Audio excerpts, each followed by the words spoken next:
Save mental energy managing your WordPress site with easy-to-use DIY features from WP Engine's managed WordPress hosting. Visit wpengine.com/loveyourwork for up to 4 months free.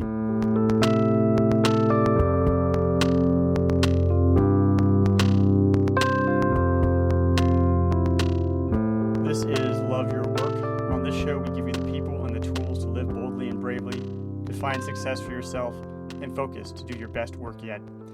I'm David Cadavy, and I'm a best-selling author and entrepreneur. I've built a body of work and a business that fits my lifestyle, and I want to help you do the same. So, every Thursday, I bring you a new episode of Love Your Work. I seek out one-of-a-kind entrepreneurs and creators that break away from the pack. I dissect their unique paths, and I pull out the lessons you can use for your own journey. So learn how you can turn challenges into opportunities, how can you cut out the noise to focus, and where can you find the clues that will lead you to your calling. So check out Paul Bennett on episode 15. He sailed around the world while running his business. Or Elise Bauer on episode 33. She bounced back from an illness to build a food blogging empire. Also, don't miss Jason Fried on episode 1 and former AOL CEO Steve Case on episode 25. I also bring on experts who will help you be more productive, creative, and healthier. So check out neuroscientist John Cunios on episode 8, Ryan Holiday on episode 31, and Dr. Terry Walls on episode 35. I'm now back in Colombia, and this is now my home base. I spent the past several weeks reducing my possessions down to a couple of suitcases, and as I seem to never learn, even when you think you don't have much stuff, you still have way more stuff than you think. And I even had the luxury of doing a sort of slow-motion minimalism. I'd already lived several mini lives over the years, and each time I had a deadline to get rid of stuff because I had to prep my apartment for whoever was going to be staying there while I was gone. But this time, everything had to go. I even shipped out my beloved $600 lamp to my parents, and hopefully we'll be reunited someday, though it's already kind of served its purpose in some ways simply by encouraging me to read more, like I talked about on episode 30. And in our conversation today, we'll be talking a little about minimalism and a lot about much more. Craig Benzine hit rock bottom when he wasn't getting any tables at his job as a waiter, and he feared he wouldn't be able to pay his rent. So he started making YouTube videos. Okay, that's not the first thing I'd advise you to do if you're having trouble paying rent, but it worked for Craig. He's built a life and living for himself, making videos featuring clones of himself, imaginary whales, explosions, beards, and coffee. Craig is known on YouTube and elsewhere as WheezyWaiter. WheezyWaiter! So, my name is Craig, also known as WheezyWaiter. I used to be a waiter, and I have asthma, but don't worry, it's under control. No, it's not! Yes, it is. Since 2007, I have uploaded a buttload of videos. Side note, buttload is actually a unit of measurement referring to a certain size cask of wine or whiskey, which means I've uploaded about 129 gallons of video. I hope you enjoy your drink. Metaphorically, do not actually try to drink your monitor. Just because it's a plasma screen does not mean it's liquid. And he also runs a channel called The Good Stuff, where he teaches you all about things like renewable energy, robots, and albino squirrels. He also appears on a channel called Crash Course, where he's the U.S. government and politics instructor.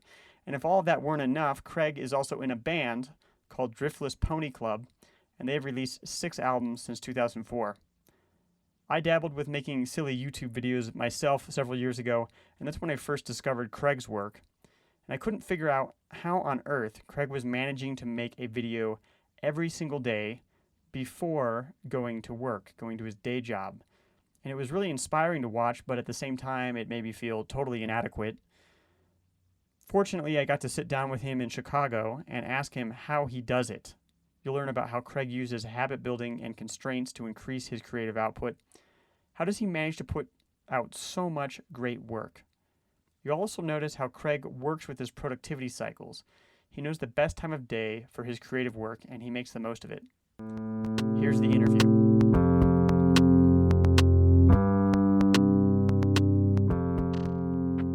Want to maximize your email marketing? You should try ActiveCampaign.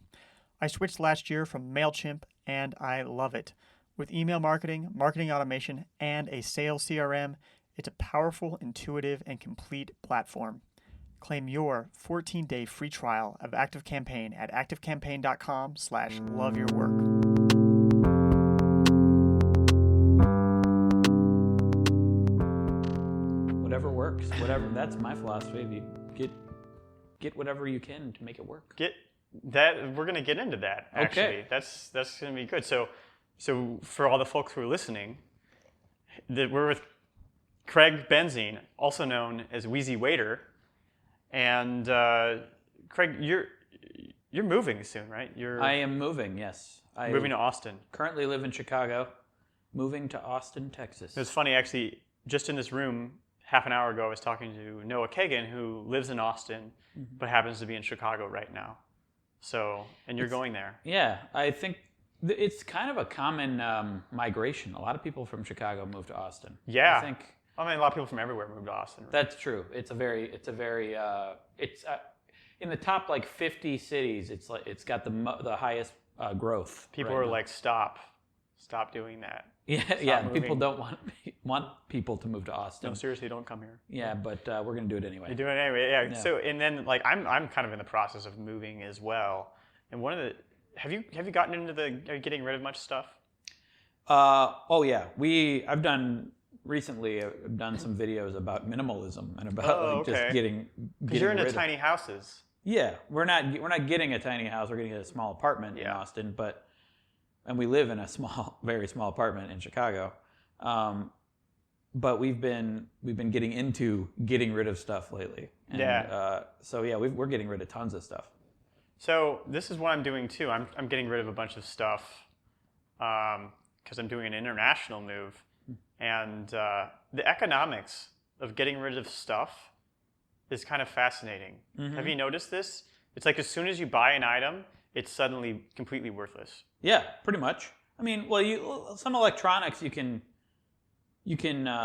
take to like an exchange place, like video game exchange place, or like I don't know if like any old electronics you can just sell. But yeah, Craigslist you can get some stuff, but most of the stuff ends up going to Goodwill. Yeah, like trying to sell my old like crappy guitar and amp and a drum machine, and that stuff isn't selling. But I did manage to give away a space heater the other day, which why did somebody pick up a space heater in the middle of July? I don't know. Mm-hmm.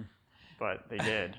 I think that a lot of people hold on to stuff when they probably should get rid of it. I think give it some time, maybe if you want to sell it and get some money, but if it's not working, maybe just give it away. you know, if you don't want it, if you really don't want it.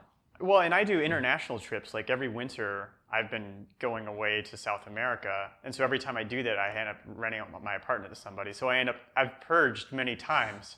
So I've got things down to very few items, but it is actually, I have to actually get around to getting rid of the stuff. It's work. Getting rid of stuff is work. It's kind of stressful. And and it's totally not worth the amount of work. From an economic standpoint, it's totally not worth the amount of work that it is. To get rid of stuff? To get rid of stuff. It's like, it would be, more beneficial to just throw it in a dumpster. Oh, yeah. Well, or for yourself, it would be more beneficial. Yeah, I mean, you can. What we end up doing is, for a lot of stuff, is just driving to Goodwill. But you can, you can hold out for a little while, and you might be able to make some money. But I think what's the term for it? It's like the false loss aversion. Loss aversion is something, but it's a thing. There's a my wife actually just posted something about, because she just sold her wedding dress, and there's sort of it's a fallacy. It's like a perceived value fallacy or something like that. I can't remember what it is, but it's like if you endowment effect. That's not it either. When you own something. Yeah. I'm like the economic cognitive biases. I love. Yeah. This is like a thing for me. I'm gonna subtly look at my phone. Oh my gosh. Because she did a Facebook post about it. Yeah. But she basically got rid of her wedding dress, and sort of people hold on to things because they think that it's still valuable, even though it's really. I mean, to some people, holding onto a wedding dress might have value. Yes. People have sentimental value for it, but not to my wife, not to me, really. I'm not upset by it. And then there's also people who hold on to things for just in case, which I think is like, is usually it's unproductive. I think it's for me. I feel more benefit usually getting rid of stuff than keeping it if I'm not using it. Like if I don't plan to use it in the next like 6 months or so. So is that something that you have always had, or have you cultivated that? I've never been someone who buys a lot of things in the first place. Yeah. I've never been someone who acquires a lot of things, and I've never really had too much sentimental value in things. But I've also never actively gotten rid of things until recently, until my wife and I just started doing that. Was there anything that you got rid of recently that where you had to fight through some discomfort to get rid of it? Yeah. There's a lot. Like I've gotten rid of. People might not want to hear this, but like a lot of gifts, a lot of things that WheezyWaiter fans have given me. I have a box of things that I put them in. I've ended up getting rid of most of those things. Have you read The Life-Changing Magic of Tidying Up yet? My wife did. Okay, I haven't there read you go. But she's gotten more into the culture of it than I have. Yeah. Because I've already kind of been there already, ready to get rid of stuff. Because in that book, she talks about gifts, and she says, when a gift that it has served its purpose. The purpose was for somebody to show appreciation or show love to you in some way, and so that has happened. And so if you're not getting utility out of the item now, get rid of it. Yeah. And so it's made it easier for me to get rid of things that might have been gifts from somebody. Yeah, I mean, it's. I'm sorry, I'm looking at my phone while you're talking. Yeah, you're just I'm trying to find. Doing email, checking text messages. No, I'm trying to find that. Playing the Pokemon. There's like a Pokemon game that's going on. Oh yeah, Pokemon Go. Yeah, I'm killing a Squirtle right now, or I'm capturing a Squirtle. No, I'm not. No, the gift. If the gift, those gifts were just sitting in a box, like so why? And I'm not using them. I'm not taking them out and looking at them. I'm not even thinking about them. But when I get rid of them, I do feel bad. I do have the moment where I feel a little bad about it. Yeah. But I don't think that's any reason you shouldn't get rid of something if just the act of getting rid of it is making you feel bad. You'll get over that. Yeah, exactly. Right. You have to sort of account for the fact that you're going to feel a little bit of discomfort when you get rid of it. Yeah. And also think about how 15 minutes ago, before you opened this box, you hardly even knew that this stuff existed. Right. And I think there's a negative of keeping stuff for me is looking. If I occasionally come across something that I'm not using, I'll have a brief moment of guilt. Or like I'll feel like, oh man, I should be using that, or oh, I should pick this out and display it, or something. And that's unproductive as well. That's counterproductive, I guess you could say, whatever the word is. And I'd rather not have that moment of guilt. I'd rather not have a reminder of something to be guilty about. And it also saves space to get rid of stuff. Yeah. It's funny, we've been talking now for almost 10 minutes, and we haven't even gotten to what you do. Who is this guy? Yeah, who is this WheezyWaiter? So do you very often meet people who don't have any idea what you do, like at parties and such? And if so... I never meet anyone who doesn't know what I do. You never meet anybody who doesn't know who you are? Yeah, no, that's not true. I don't know. It seems like you're, from the outside at least, it seems like you're often around people that you already have a relationship or work with in some way. So I'm sure you go to parties. Yeah, I meet people who don't. Who don't know you are. And so what do you, when they say, when it comes around to that horrible question, what do you do? It's always... It's still a little uncomfortable sometimes for me to explain it. Like sometimes if I'm in the mood to have a long conversation, I'll go into it. Yeah. More. But I guess the quick thing to say is like I make YouTube videos. I just say that, and I think it's gotten more. It's gotten easier over time because more people know that that's a job now. That is actually a thing.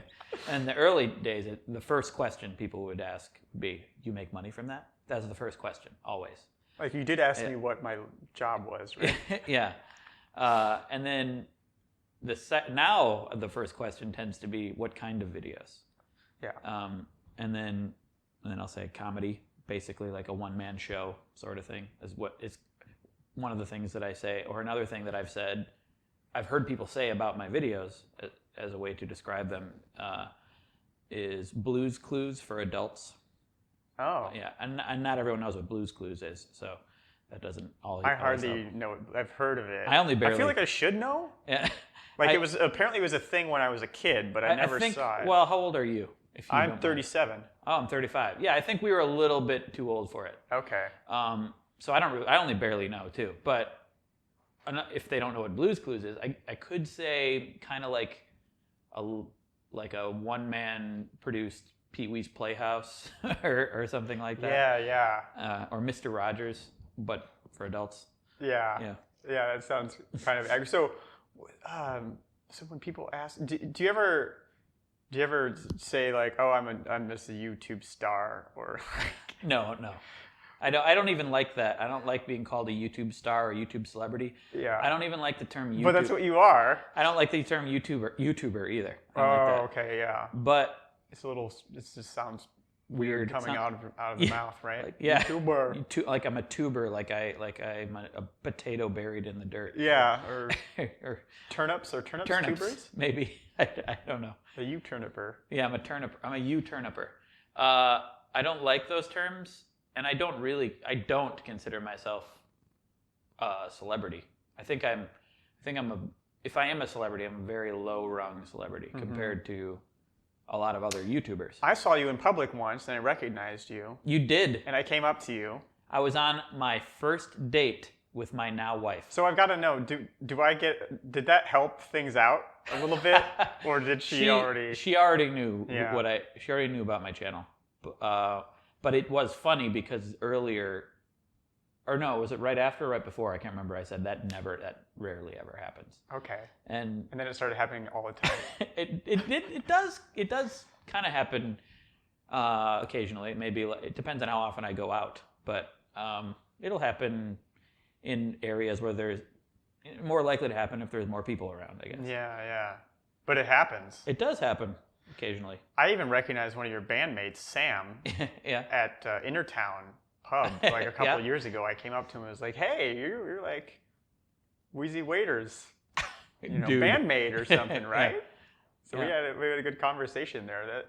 But that is funny that you were on your first date with your wife. I'm going to take a little bit of credit for this. Well, thank you. Yeah. It's all you. We should have invited you to the wedding. She's all impressed now, now that I recognize you. You probably did help a little. It probably did.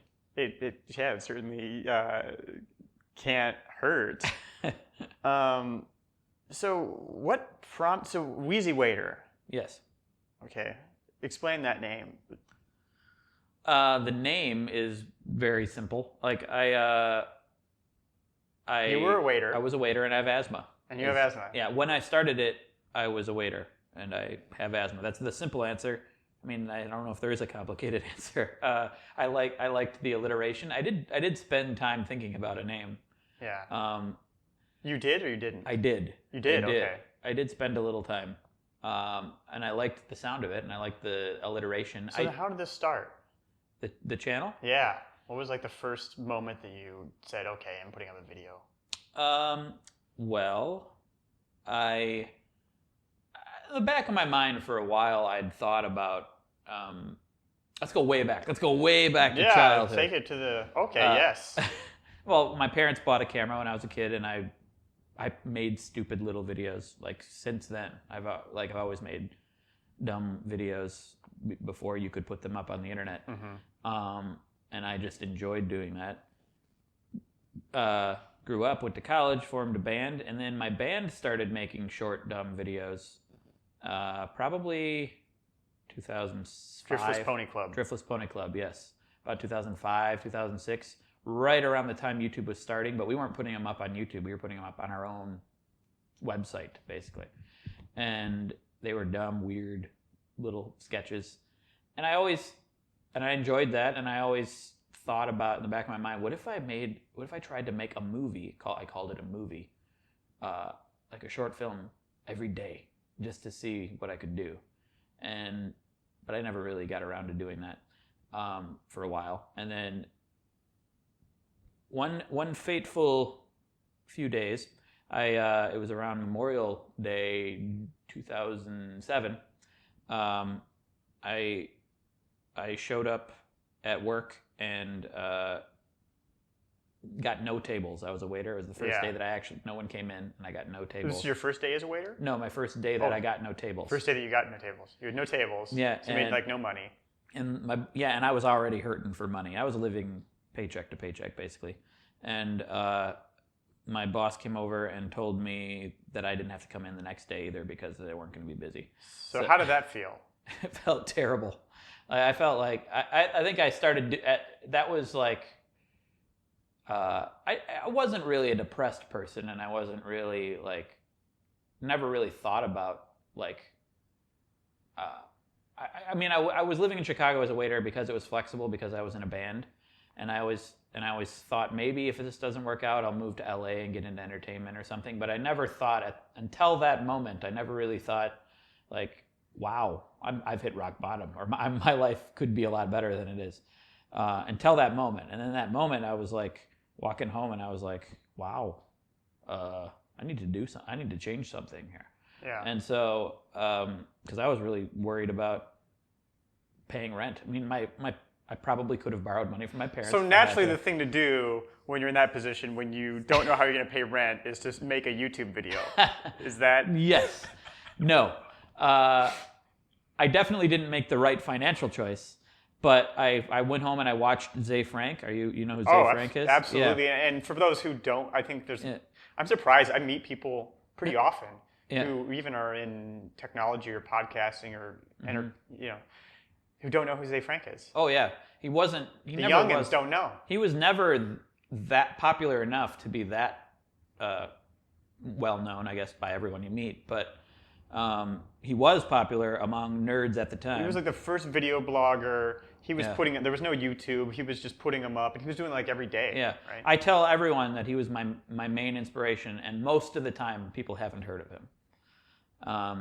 Which is sad. It is. But now, and if they have, it's because he's president of BuzzFeed Video, or CEO or president of BuzzFeed Video now. Oh, I didn't know that. Yeah, and he did some other videos more popular than his early the show. He did these true facts videos, which were true facts about different animals, and they went viral. They were huge. I think I might have seen. And he narrated them. So people know him more from that than from the original thing, which I think is, the best thing in the world, called The Show.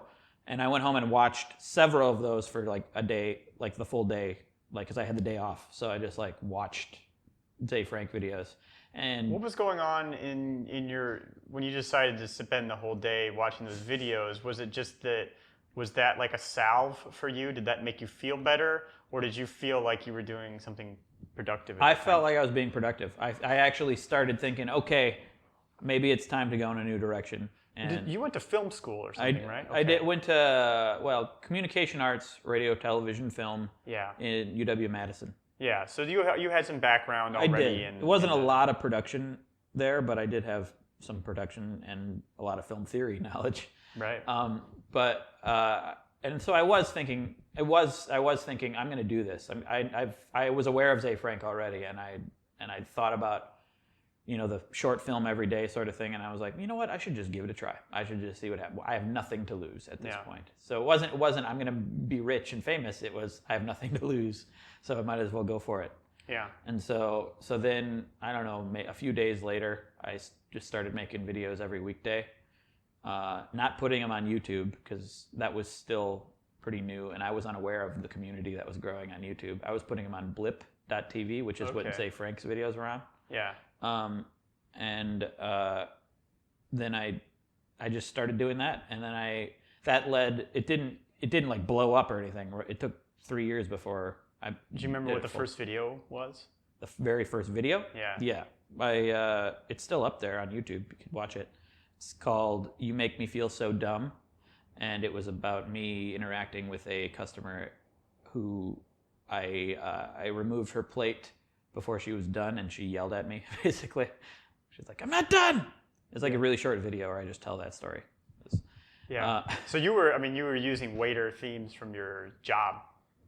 It was sort of a mix of that and like just talking about the news and stuff. And that led to some freelance editing jobs, which led to an office job in the suburbs of Chicago. So the daily habit thing, though, as you said that you had thought about that before, is there anything do you have a particular philosophy about doing something every day? Yeah. Well, I'm about to start doing that again. My schedule has been, the channel's been going through a lot of changes lately. Mm-hmm. And I actually just recently went back to old Zay Frank videos for some more inspiration, just the past few weeks, past week. And I'm about to go back to kind of what I was doing before, which is every weekday. And there's just something about not forcing, but putting limits on what I do, rather than when I sit down to do something creative, or when anyone does, you can get really bogged down by all the choices, all the directions you could take, all the time you could spend on one thing or another. And if you schedule it and you limit your time and your scope, you can get a lot more done. And I feel like the quality is as good or better than when I do it. When I sit down and do something short, now what I did when I started was, when I had my office job, I would get up super early and get a video done before going to work, basically. Yeah. And it was a forced limit. I mean, it was there whether I wanted it or not. It was a limit that's the only time I could get a video done. Now I can do it whenever I want, which is actually kind of a bad thing. Right. And so I'm going back to that sort of schedule. I'm getting up early, not as early. I'm getting up at 6. I was getting up at 5 back then. Yeah, but 6, and get the video done, get it written and shot by. This is the goal anyway. Get it written and shot by 10, up by 1 to 3 or something. Well, when you had the job and you were doing it, I remember this time when you had the job and you were every weekday making a video before you went to work. Yeah. What was that schedule like? Well, I could go. Work started at 10. Okay. Well, that was the latest I could come into work. Yeah. And I came in there then or a little later every day. And I would get up at about 5:30 or 6, write something, shoot it. And there wasn't always writing either. A lot of it was kind of make it up as I go along. Yeah. And get it done or as close to done as I could, go into work. And often I would be editing at work. I would finish it up at work. Because my job actually didn't have a whole lot. There were times when I wasn't that busy at work anyways. So, yeah.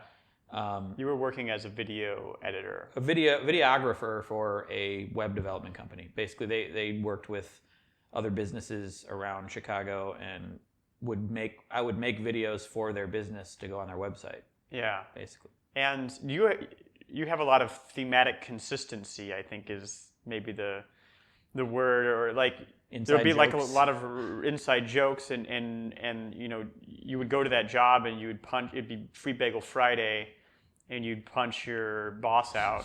Yeah. Every Friday or something like that. Oh, that reminds me. I constantly want to bring that back, and he's still down to do it.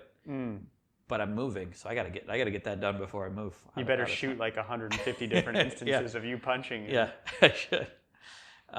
Yeah, sorry. So, but having that thematic consistency in those things, did that help with the creative process of being able to bang out a video every day?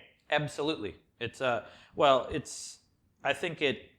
just naturally happens. If I'm getting up early and I'm making something every day, I have to draw inspiration and fodder from all different places, like the news or comments or my personal life or my job or what I did the day before, basically. Yeah. And build off of what I did the day before. And you kind of work with what you have, so you've got yourself, so you can make clones of yourself. Right. That's another thing. You make the clones a recurring thing with you. When I started this, I never thought that I never wanted to be an actor or a comedian. Yeah. I wanted to write and produce movies, basically. Yeah. And edit. I considered myself more of a behind the camera kind of guy. And but it turns out that you're really funny. Oh, stop. But I shot myself and I made clones of myself because I wanted to make movies and sketches and things, but it was so much easier if I just used myself, basically. Well, yeah. Otherwise, you have to get an actor, somebody to come over. You got to schedule all that stuff. Yeah. You'd also have an imaginary whale that lived underneath your bed. Yep. And so there'd I be just made sound up effects. Characters around me that you don't actually see. Yeah. Because no budget and no time. And then you might also say, well, how else can I make this interesting? Maybe put some explosions in there. Yeah. Right? And there's explosions in the videos. Yeah, and I think well.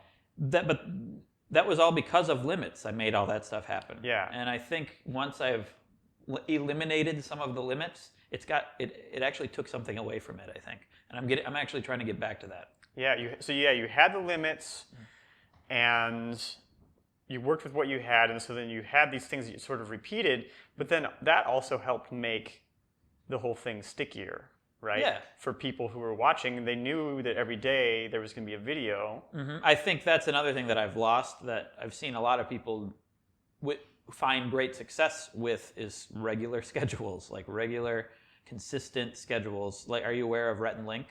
I'm not familiar. Rhett and Link are YouTubers that they've been around probably on YouTube longer than me even, from the very beginning.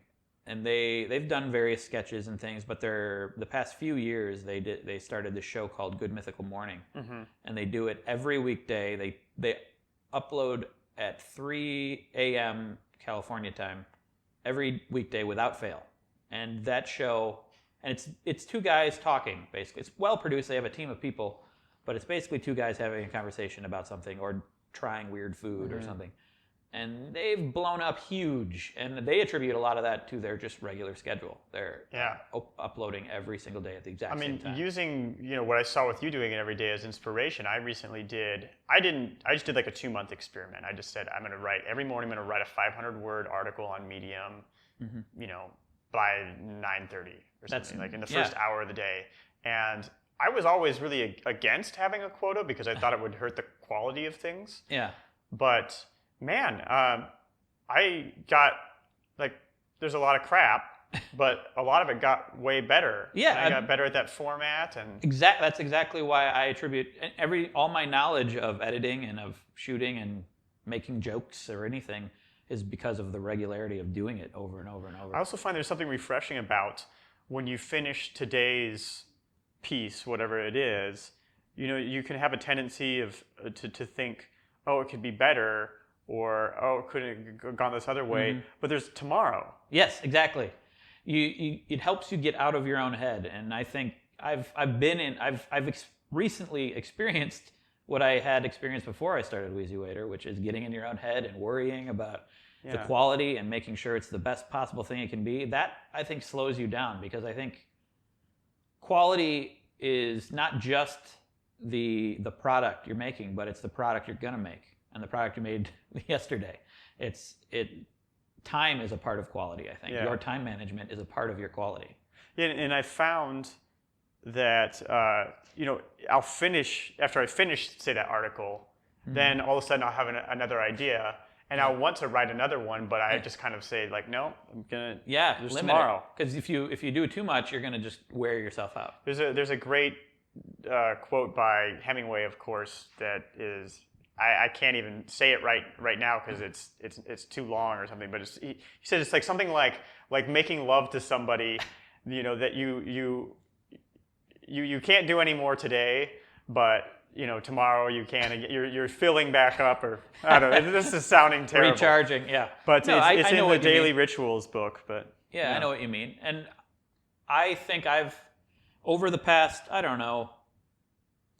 2-3 years or so, I think I've gradually gone further and further away from what I think I did so well earlier, which is I let things go. I would work on certain videos for days.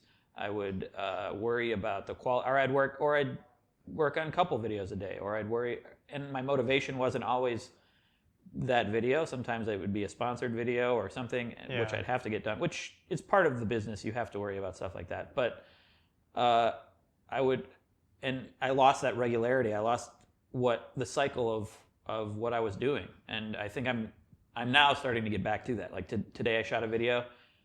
I met my quota. It was basically from 6 to 1 o'clock, and I was done. I was done with the whole thing, and I was very happy with it. It's one of my favorite videos. So that's great. Yeah, and having the structure is good. You know, I've this podcast comes out every Thursday, and that was something I was never good at doing, working on my own. But now I've learned, if you make a schedule, somehow things magically get done, and then somehow you're able to get in more other things. Yeah, and I think it might come down to a lot of what you worry about is just unnecessary. Yeah. You're just worrying about, it's a lot easier to worry about things that have been done rather than what yet to be done, you know, and you know what to worry about. So, I mean, it sounds like you don't really mull things over too much. You're pretty decisive. Well, when I'm at my best, yes. Yeah. I think. So do you have to fight that? Well, recently I have, yeah, and I think I'm getting over it now. I think I'm getting back to what I was good at before. Yeah, sounds like you're in like a search mode right now. Or you're kind of reorganizing things. I think I'm at the end of it. I think I'm getting better. So yeah, yeah. And is anything going to change? Yes. Well, the past 3 months 3 or 4 months, I did something very different. I was doing like a daily life experiential vlog sort of thing, where I was just taking a camera around all day and just shooting my life, unscripted. Yeah. And that was fun. Such a shame that the camera's not here. I know, I'm not doing that now. Oh. And that was fun at first, and then I realized it took up the whole day, and then it took like 4 hours to edit each one, and so I was drained, and it stopped being fun, and it stopped, and I felt like I wasn't even really making anything. I was just living my life and documenting it, and I don't want to. I want to feel like I'm actually making something. So, so now I've kind of gone the opposite way. I've shortened the videos, and I'm making them scripted like I did early on, and I feel great about it. Yeah, and when you were doing the daily videos before work, at that point, what kind of internal, I don't know if it's dialogue or monologue, internally, like what were you thinking about? What were you working towards? Was there anything? Well, I think I was thinking about, Zay Frank was always on my mind for a while until I made this kind of a full-time job, and looking at by around 2009 or so, this was around that time, like a few years after I'd been doing this, I watched other YouTubers. I was aware of other YouTubers, you know, turnips in soil. No, YouTubers. I was aware of what they were doing, and I was using them as inspiration, like the Vlog Brothers. I don't know if you're aware of them. Oh yeah, sure. John Green, the author, is probably the most famous now, but I would watch what they would do. I got more involved in the actual community of creators on YouTube, and that sort of helped inspire me. Do you mean like when I'm actually making a video, what I'm thinking? Or I don't know. Was there any? How did you feel about your day job? And when I first got my job, and before that, when I was doing freelance editing, I was through the roof. I was super excited because I was like, I'm editing and I'm getting paid for it. I'm not waiting tables. Every time I got an editing job, I could take a shift or two off of waiting tables. Seems funny because you went to school for this stuff, kind of. But I kind of just went away. I just avoided it for years after college for the band, and I don't know, kind of just thinking back, I was stupid. It was crazy. It was crazy to just avoid, like, not even worry about a career. I think, you know. Oh. I mean, before doing the videos, just waiting tables. I think I probably should have been more responsible. But in the end, I guess it worked out. But in what was I saying? No, I was just like, was there anything about making these videos in the morning before work? I mean, It just seems like you were working like I remember watching that and thinking, like, how does he have time and energy to do all of this stuff? And it makes me wonder what was driving you. Oh yeah. Okay. Well, so when I first got the job, it was super exciting because I was getting paid for it. But after a while, I don't know if this is what was driving me, but this is part of what was going through my mind. After a while, I realized I hated office jobs. I just didn't. It wasn't for me. Mm-hmm. And plus, that particular job, great boss, great people. I was lucky to have the job. It was good pay. For all those who are listening, yes. Yeah. Well, not even if they're not listening. Yeah. It was great. It was good pay, but they didn't have a lot of work for me often, which was, some people would love. Like, you just sit around and get paid to do nothing. It was kind of soul crushing for me. Yeah. It was like I feel like I'm wasting my time. I spent some days just clicking around on the internet doing nothing, and so. Part of the motivation, I guess, was to just work for myself, be my own boss. And I saw other people doing it on YouTube and knew that it was possible. So I went for it. We're going to take a quick break.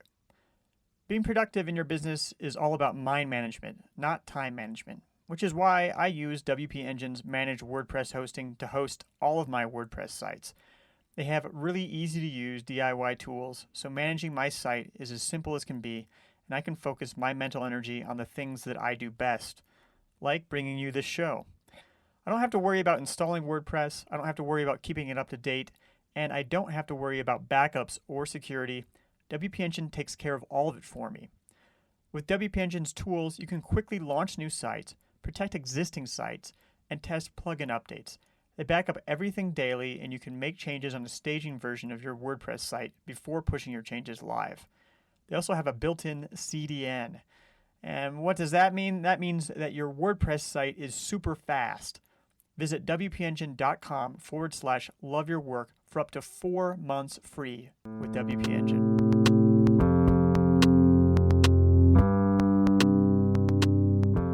So as you're making these videos every day, that goal was in your mind? Yeah, I think so. I think when I first started, I knew I was hopeful it would lead to another job. I got another job, and then I think I still had the mindset, if I keep doing this, it might lead to a better job or be the job, I guess. At what point did you even have an awareness that was a possibility? Was that from the beginning, or? I don't think I was aware that the videos themselves would be the job at the beginning. I think I just saw what Zay Frank did, and I thought it'd be cool to get to that level, and I didn't know if that was, I don't know what that level was. Really. Yeah. I didn't know if that was a job for him or not. I mean, it seemed like he had he did a lot of speaking roles and stuff, or speaking conferences and speaking gigs. But I thought maybe it will lead to a job, and it did. And then probably around 2000. So the editing job, they found you through your YouTube videos. Yeah. Probably like 2008, 2009, I started to realize that I could possibly make it a job. Yeah. I think I don't remember. Maybe it was always in the back of my mind as a hopeful, like just a crazy dream. But I think 2008, 2009 is when I thought this is possible. I could actually make it. And you were watching maybe your Google AdSense revenue. Yeah, and go up a little well, bit I didn't really have any of that until 2009-ish. Yeah, like the YouTube community finally found me, basically, and that was the most exciting time of my life. Like after years of making videos, I was like, I started seeing the subscriber number tick up, and I was it finally was working, and that excitement probably lasted a few years after. And that was from other YouTubers in the community. Yeah, well, coming across your work, and were you doing collabs, or how did that? The initial surge was there was a website called YouTube Reviewed, which doesn't exist anymore. I don't even know who ran it, but I commented on an article they wrote. They wrote about YouTube people. And they found my videos, and they really liked them, and they wrote a whole article about me, which they weren't huge website, but other YouTubers read that website. And so this YouTuber named Corporal Cadet in Australia read that and tweeted about me. And then the next day I had 97 emails of new Twitter followers. Wow. And then it's a very exact number. Was that? Yeah, I remember 97 emails. I remember 97 Twitter followers. Yeah. Wow. Yeah, it blew me away. I was amazed. I was like, it's working. It's finally working. It was probably the biggest moment in my life where I felt like it's working, you know. And you didn't even necessarily know it at the time, but you were kind of socially engineering in a way because you found this portal, which wasn't necessarily a popular portal, but there were other people who could be powerful to helping you out. Yeah. Reading that portal. Yeah, I was doing what businesses do all the time now to try to but they to do get it attention. On purpose, yeah. right? And so did you recognize what was going on and try to repeat it, or how did you go about then trying to grow? Well, I continued doing what I was doing. I was already in the cycle of making videos every weekday. Well, not exactly. No, I was in the middle of what was it? I think I made videos for the rest of the year, kind of as much as I could, and reached out to people, started collaborating with other YouTubers and stuff, and slowly grew. I remember, that was early in the year. That was like February or something, 2009. I had 32 subscribers on YouTube, and then it went the next week. Through that week, it got it to 1,000 subscribers, and then throughout the rest of the year, it went up to like 16,000 subscribers. So it was pretty slow growth. Yeah.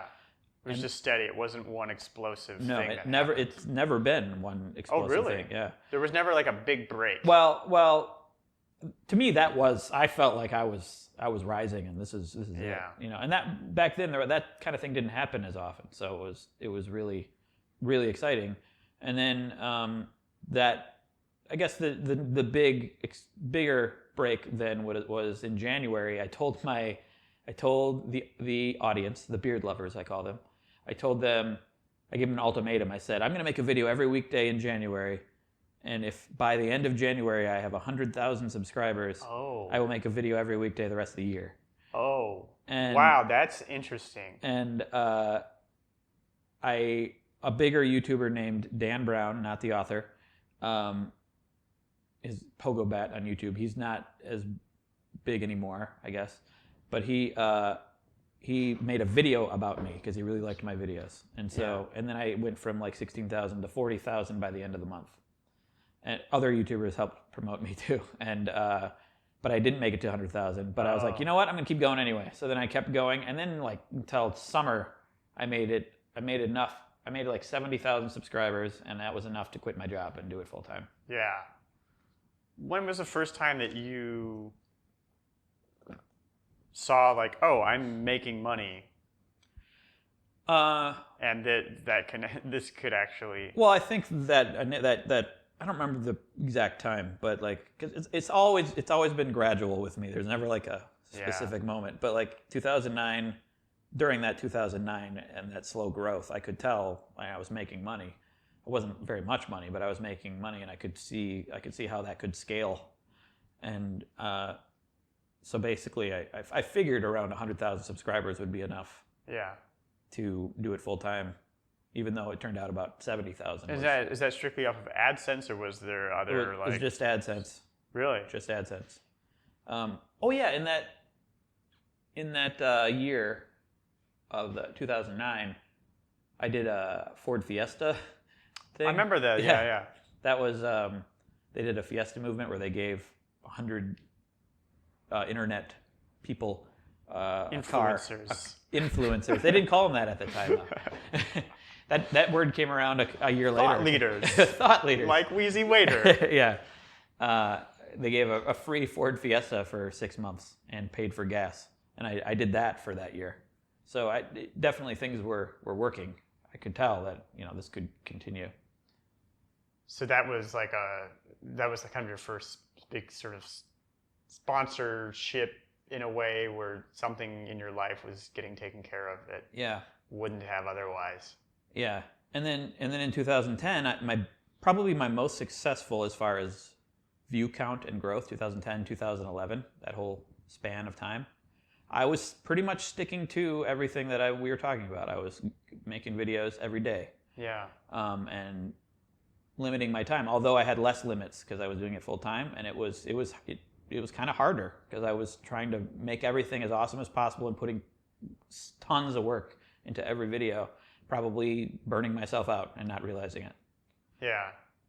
Sounds like consistency was a big key for you. Yeah, definitely was. And now I'm trying to get back to that. So do you have any ideas about how you might do that? Well, I've always had trouble getting enough sleep, so I'm trying to go to bed earlier and get up earlier and do everything in the morning. I've noticed that I'm more productive in the morning. I'm more productive before like 2 or 3 o'clock. Yeah. So, and I'm trying to condense that productivity so I can get everything done in that time. So like, and I'm writing everything now before I do it, which I always kind of made things up as I went before. But I think it's easier because it's just more organized for my time. So I can get up, write a thing, and shorten the amount that I write. I would write like 3 pages and make that a video, which would end up being 5 to 7 minutes. Now I'm writing a page and a half and then adding things if I want to. Yeah. And it's like 3 minutes. And writing it, shooting it, getting it done by 10 or 11, getting strict about the time, basically, and then editing it and getting it up there. So is the main source of income then still the AdSense? No, well... You've got merch. Yeah, I've got a lot. The main source has been brand deals, basically. Yeah, right. But that's kind of not happening as much right now. I'm not getting as many views right now. YouTube has started to put the bigger brands and stuff on they're not really promoting the YouTubers as much. Yeah, I think it might be declining, but then again, I'm not as big of a YouTuber, so I don't know what's happening with them. Yeah. But that has, over time, that has definitely been my biggest source of income. Yeah. But there's also Patreon, which is just audience, sort of like pledging, like monthly, which I don't push that hard because I have brand deals, but that's definitely a good source. And I might be, it'd be nice, actually, in a perfect world, I would love it if that was my AdSense and Patreon were my only source. Yeah, the Patreon thing, I've been looking at that a little bit. I have a page up. I haven't pushed it yet. Yeah. Patreon.com/Academy, folks. Yes, Patreon. Go to Patreon. It's because there's just something so pure and nice about that being your source, just your audience being your source. And I've started supporting different podcasters and such because... I mean, that's when you look at the economics of how people consume information, it's scary. Yeah. Because the news, quote unquote news sites, it's really just how can we get the most clicks and the most shares, etc. Because it's driven by ads, and exactly. When you put your money where your eyes are. Yeah, it would be so much better if there was no outside influence going on. If it's just the audience and you. And that would be nice. Yeah. That said, I also, for a while, I kind of didn't like that because I didn't like asking people for money. I actually was more comfortable getting money from brands because they have a lot of money. I would rather get paid by them than just an average person who might not have a lot of money. But then don't you run into situations where it's like, you want to promote something and you don't, and you're not really that excited about the thing, but the money is good and I guess I've never really had a bad experience working with a brand. I've always been pretty open to letting me do what I want. Yeah. But now I think I'm just more. I'm realizing that people who donate to you they don't have to donate to you. If they have the money, they can do it. They're perfectly free to not. Yeah. And so it makes them feel good. And I think in the end, it'd probably be better. It'd be a better relationship than having a brand in there. Yeah, and you also have the good stuff. Yes. Right? Mm. And was that a part of, there was like a YouTube independent channel initiative, like a funded... Yeah, well, it wasn't exactly a part of that. It was, it didn't get that much funding. The amount of funding that YouTube Premium channels, I think it was called, or something, that they got. It was separate thing that happened a little bit after that, which was like smaller amounts of funding for YouTube to do research, basically, on series and stuff. So they came to me and offered me some money. It wasn't huge budget, but they offered me some money to do a series. And so I came up with The Good Stuff, which was inspired by This American Life for Radiolab, which was... Why does American beer taste like water? Is one of them. Yeah, well, that's one of the newer ones. But the initial format was 4 videos around a theme, and make a playlist of videos. Now that new video, that one of those, we're doing a summer season right now, and one of the videos was the American beer video. They're just like one-off videos now. They're not a part of a playlist. Yeah, and you're also one of the hosts on Crash Course. Yep, it's like a PBS. Yep. Yeah. You teach. Yeah, it's a Crash Course, government and politics. Yeah. We did 40 episodes. It ended. We did a full series. And yeah, that was awesome. I really enjoyed that. Yeah, I saw one you did on like special interest groups. Did you do all of the writing for that? No. Like, I didn't. It was very high production. I just hosted it. I didn't do any of the writing or the editing or anything. That was all. Yeah. That's the Vlogbrothers who made that series. Yeah. I'll go ahead and start wrapping up with some of the questions that I ask everybody. What's the biggest compromise that you've had to make to get where you are today? Sleep. Yeah? Yeah, well, like I was saying, I had to, I suppose sleep and also friendships. Like I had to, when I started making regular daily videos, I had to go to bed earlier and wake up super early to get them done before going to work, which caused me to just go out less and see my friends less for a while. I think that's the biggest compromise. So, what did you think about that at the time? Like, what were you internally saying to yourself to get yourself to? I think I was saying like that it was the only option. I had hit rock bottom in my mind. Those days where I didn't have anyone show up at the restaurant, and I knew that I was good at editing video, so I felt like this is the only way I can make this work. And so I had plenty of fun in my early 20s. Maybe it's time to buckle down and do this. Yeah. Well, let's talk about the sleep thing though. Maybe I don't know. Yeah. What are your sleep? Do you have a bedtime?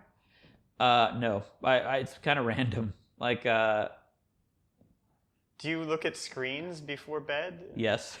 I have bad sleeping habits. Okay. I just go to bed when I'm tired, basically. Oh, okay. But lately I'm I'm realizing as I get older that I wake up once the sun comes up. Like it doesn't matter when I go to bed, I wake up at the same time. So I have to start going to bed earlier. Yeah, I mean, that's something I've made a concerted effort in, is just starting to have a bedtime, which I don't know, I guess I had insomnia when I was in like grade school, but as an adult now I'm pretty good. I've always been someone who goes to bed late, who takes a while to fall asleep. Oh yeah, I love to stay up, but I mean, I've definitely learned that I notice a difference in how I feel in the morning. If I wear like these orange blue blocker goggles, if I'm gonna read on my Kindle or something, I try not to look at something about looking at anything that involves people outside of, people that I don't see on a regular basis. Like if I'm looking at Facebook or something, like somehow that makes my sleep less restful. Yeah, I think so. There's also the blue light. The light actually is that doctors have proven that it's harmful. The Good Stuff did a playlist about sleep. Oh, really? Yeah, check it out. We went to Stanford and we talked to a bunch of doctors. The guy who discovered REM sleep. Yeah. So you didn't learn any stuff from that made your sleep better? I did. I learned stuff, but I didn't really practice it. Oh man. The goggles are great. But they look really dorky. Yeah, but we are in the middle of like for me I'm changing gears now. I'm about to start having more scheduled video uploads, and so I'm going to make a more concerted effort to go to bed early because I've realized I'm more productive in the morning, but sometimes I'll sleep through the morning. Well, no, I won't sleep through the morning. I'll just go to bed too late and just be too tired in the morning. Yeah. So I got to make sure, I got to protect that time. I have to go to bed earlier so I can get up and be productive early in the morning. When's the time that you left money on the table in exchange for something else that was more important to you? Never. Waha. Well, I don't know. It hasn't been. I feel like I've had time to take on lots and lots of projects. And they're usually in line with your core values and such. They don't. Yeah, I mean, like I said, like the companies I've worked with have always pretty much allowed me to do whatever I want. I'm trying to think of a time when I turned down money. I'll have to get back to you. Maybe it just didn't happen. I don't know. There has been times. I just have to think of them. Yeah. What's the last book that you read that changed the way that you saw something? Last book I read that changed. I just read a book called Start with Why. Simon Sinek. Yep. Sinek, or Sinek, however it's said. Yeah. And I just talked about it in a video, actually. Have you read it? I haven't read it. I mean, I feel like a lot of books, you hear the title and you're like, okay, I get it. Yeah. But I don't. But you get the tell us about philosophy, it. basically. Yeah.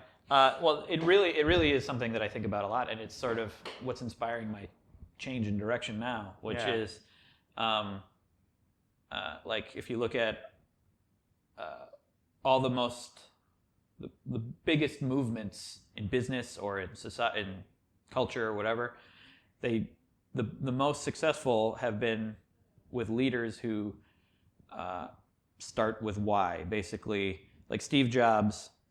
If you look at Apple compared to other companies, the product that they're offering is not much different. Like you can get good quality computers that work, and you can get what you want from all of the companies, and a lot of them cheaper than Apple. Well, all of them cheaper than Apple. Yeah. There might be you could point to certain things that Apple does better than other companies, but for the most part, you can get what you want from other companies. But what Steve Jobs has done is developed such a culture of Apple, like a certain philosophy that develops a following because you understand what he wants. So you understand what the company believes. You understand that they believe in thinking different. They believe in challenging the status quo and being on the cusp of new technology. And so they've developed this huge, devoted following that has allowed them to be so successful.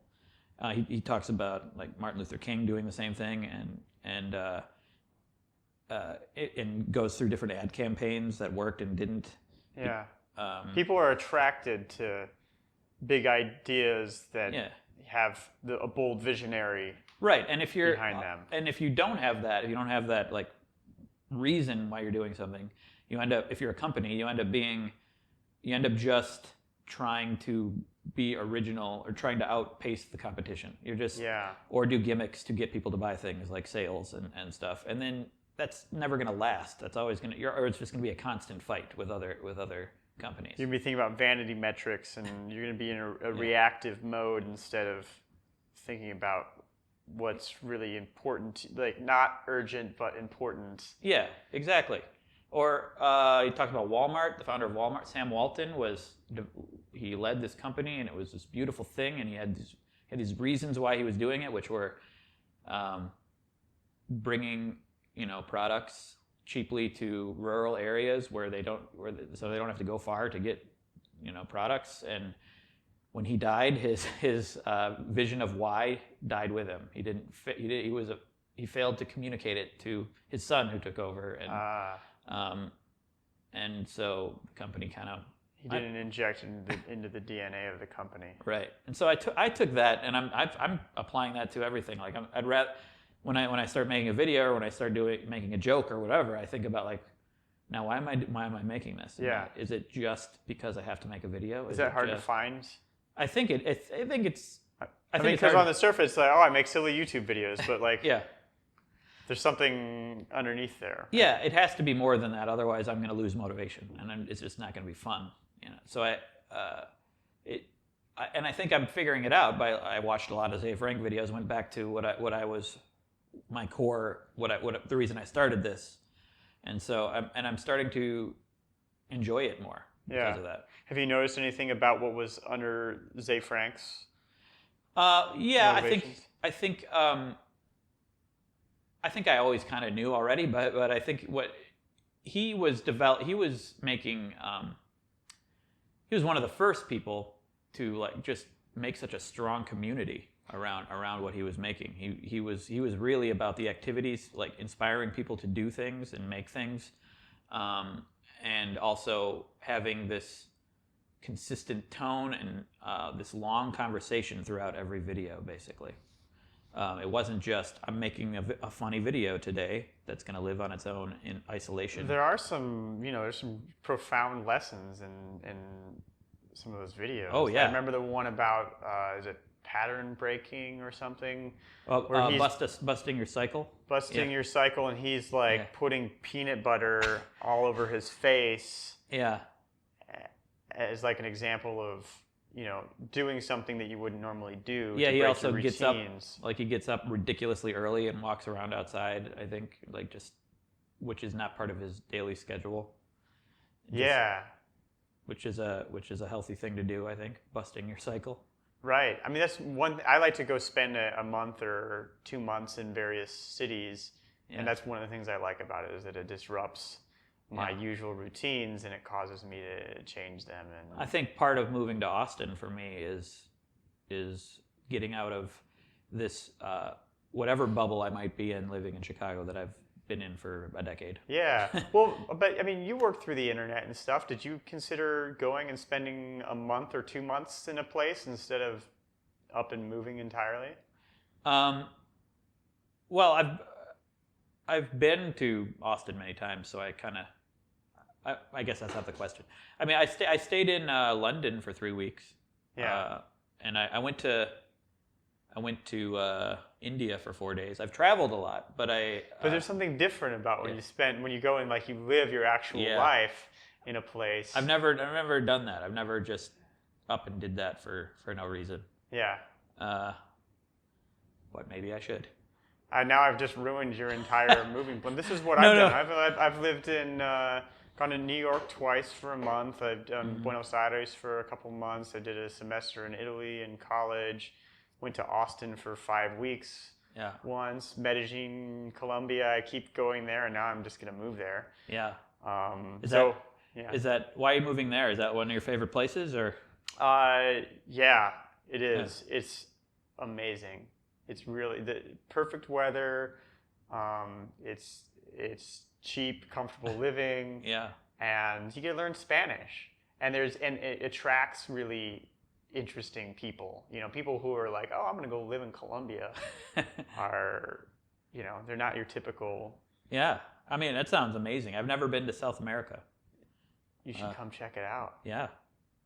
Well, can I stay with you if I check it out? Yeah, absolutely. Well, do you know where you're staying yet? Yeah, I do know where I'm staying. Yes. I mean, if you don't mind sleeping on like a tiny couch that. I don't mind. I might have to fly solo without my wife, but I don't know. She doesn't want to go to. Oh no, I'm sure she'd want to go. Yeah. But you're just like, there's not room on the couch because it is a tiny couch actually.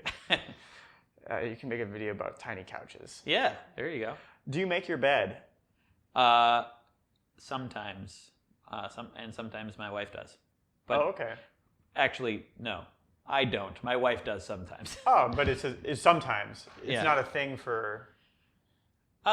We go in spurts. Sometimes like she'll make it every day for a while, and then lately we haven't been. Yeah, I mean, you've heard a million times like, oh, you make your bed, you should. Yeah. And there are actually surprisingly very few of the guests.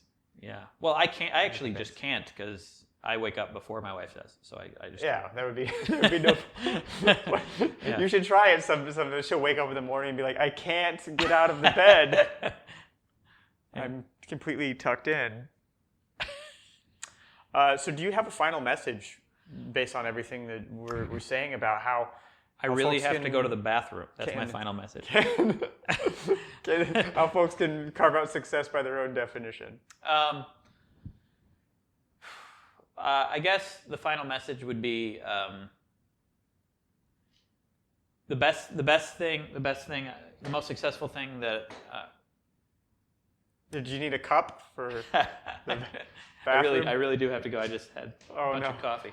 I think like 3 seconds more. Yeah, the thing that has led to the most success for me has been to just start and do something on a regular basis. Yeah.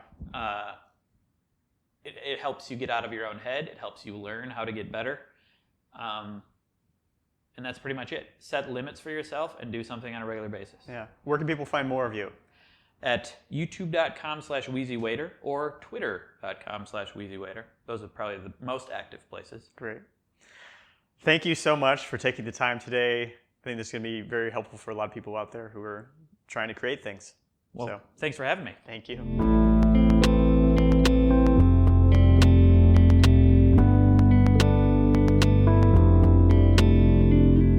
Love Your Work is brought to you in part by Audible, and they'd like to give you a free audiobook. Choose from over 180,000 audiobooks on any subject you can imagine. Just go to cadavy.net/audible to claim your free audiobook.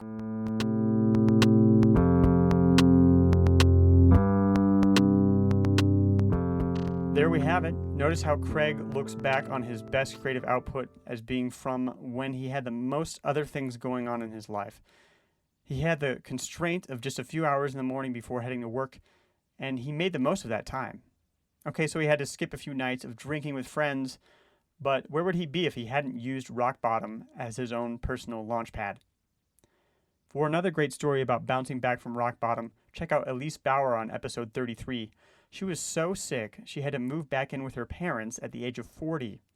And you won't believe what happened next. No, really, you won't. You can't really tell anybody they won't believe something anymore. Upworthy kind of ruined it for everyone. And before I go, I've got to ask, do you like books? If you do, sign up for my book recommendations.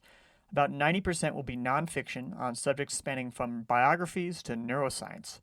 Just go to cadavy.net/reading and get the first set of recommendations right away. This has been Love Your Work, and I'm David Cadavy. The theme music for this show is See in You, performed by the Album Leaf, courtesy of Sub Pop Records. Love Your Work is a production of